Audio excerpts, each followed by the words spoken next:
లూకాసు వార్త 7వ అధ్యాయము. ఆయన తన మాటలన్నయూ ప్రజలకు సంపూర్తిగా వినిపించిన తరువాత కపెర్నహూములోనికి వచ్చెను. ఒక శతాధిపతికి ప్రియుడైన దాసుడొకడు రోగి అయి చావ సిద్ధమై ఉండెను. శతాధిపతి యేసును గూర్చి విని ఆయన వచ్చి తన దాసుని స్వస్థపరచవలెనని ఆయనను వేడుకొనుటకు యూదుల పెద్దలను ఆయన యొద్దకు పంపెను. వారు యేసునొద్దకు వచ్చి, నీ వలన ఈ మేలు పొందుటకు అతడు యోగ్యుడు.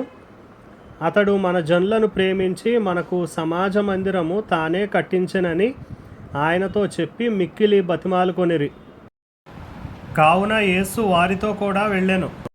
ఆయన ఇంటి దగ్గరకు వచ్చినప్పుడు శతాధిపతి తన స్నేహితులను చూచి, మీరు ఆయన యొద్దకు వెళ్ళి, ప్రభువా, శ్రమ పుచ్చుకొనవద్దు, నీవు నా ఇంటిలోనికి వచ్చుటకు నేను పాత్రుడను కాను, అందుచేత నీ యొద్దకు వచ్చుటకు పాత్రుడనని నేను ఎంచుకొనలేదు.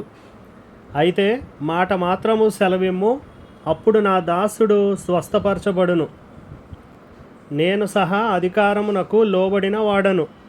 నా చేతి క్రిందను సైనికులు ఉన్నారు. నేను ఒకని పొమ్మంటే పోవును, ఒకని రమ్మంటే వచ్చును.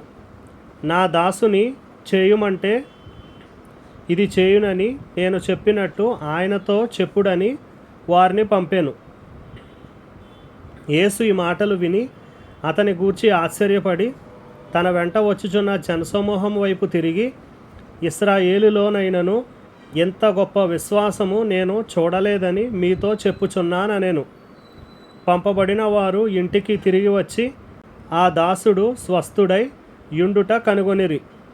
వెంటనే ఆయన నాయీనను ఒక ఊరికి వెళ్ళుచుండగా ఆయన శిష్యులను బహు జనసమూహమును ఆయనతో కూడా వెళ్ళుచుండిరి. ఆయన ఊరి గవిని వద్దకు వచ్చినప్పుడు చనిపోయిన ఒకడు వెలుపలికి మోసుకొని పోబడుచుండెను. అతని తల్లికి అతడొక్కడే కుమారుడు, ఆమె విధవరాలు. ఆ ఊరి జనులు అనేకులు ఆమెతో కూడా ఉండిరి. ప్రభు ఆమెను చూచి ఆమె యందు కనికరపడి ఏడవవద్దని ఆమెతో చెప్పి దగ్గరకు వచ్చి పాడెను ముట్టగా మోయుచున్నవారు నిలిచిరి. ఆయన, చిన్నవాడా, లెమ్మని నీతో చెప్పుచున్నాననగా ఆ చనిపోయిన వాడు లేచి కూర్చుండి మాటలాడసాగాను. ఆయన అతనిని అతని తల్లికి అప్పగించెను. అందరూ భయాక్రాంతులై మనలో గొప్ప ప్రవక్త బయలుదేరి ఉన్నాడనియు దేవుడు తన ప్రజలకు దర్శనం అనుగ్రహించి ఉన్నాడనియు దేవుని మహిమపరిచిరి. ఆయనను గూర్చిన ఈ సమాచారము యోదయ ఎందంతటను చుట్టుపట్ల ప్రదేశం అందంతటను వ్యాపించెను. యోహాను శిష్యులు ఈ సంగతులన్నీ అతనికి తెలియజేసిరి. అంతటా యోహాను తన శిష్యులలో ఇద్దరిని పిలిచి, రాబోవాడవు నీవేనా? మేము మరి ఒకని కొరకు కనిపెట్టవలెనా అని అడుగుటకు వారిని ప్రభువునొద్దకు పంపెను. ఆ మనుష్యులు ఆయన యొద్దకు వచ్చి, రాబోవాడవు నీవేనా, లేక మరి ఒకని కొరకు మేము కనిపెట్టవలెనా అని అడుగుటకు బాప్తిస్మమిచ్చు యోహాను మమ్మును నీ యొద్దకు పంపెనని చెప్పిరి. ఆ గడియలోనే ఆయన రోగములను, బాధలను, అపవిత్రాత్మలను గల అనేకులను స్వస్థపరిచి చాలామంది గ్రుడ్డివారికి చూపు దయచేసెను. అప్పుడు ఆయన, మీరు వెళ్ళి కన్నవాటిని విన్నవాటిని యోహానుకు తెలుపుడి. గ్రుడ్డివారు చూపు పొందుచున్నారు, కుంటివారు నడుచుచున్నారు, కుష్ఠరోగులు శుద్ధులగుచున్నారు, చెవిటివారు వినుచున్నారు, చనిపోయిన వారు లేపబడుచున్నారు, బేదలకు సువార్త ప్రకటింపబడుచున్నది. నా విషయమై అభ్యంతరపడని వాడు ధన్యుడని వారికి ఉత్తరమిచ్చెను. యోహాను దూతలు వెళ్ళిన తరువాత ఆయన యోహానును గూర్చి జనసమూహములతో ఎలాగూ చెప్పసాగాను. మీరేమి చూచుటకు అరణ్యంలోనికి వెళ్ళితిరి? గాలికి కదులుచున్న రెల్లునా? మరేమి చూడ వెళ్ళితిరి? సన్నపు బట్టలు ధరించుకొనిన వానినా? ఇదిగో, ప్రశస్త వస్త్రములు ధరించుకొని సుఖముగా జీవించువారు రాజగృహములలో ఉందురు. అయితే మరేమి చూడ వెళ్ళితిరి? ప్రవక్తనా? అవును గాని ప్రవక్త కంటే గొప్పవానినని మీతో చెప్పుచున్నాను. ఇదిగో, నేను నా దూతను నీకు ముందుగా పంపుచున్నాను, అతడు నీ ముందర నీ మార్గము సిద్ధపరచును అని ఎవరిని గూర్చి వ్రాయబడినో అతడే ఈ యోహాను.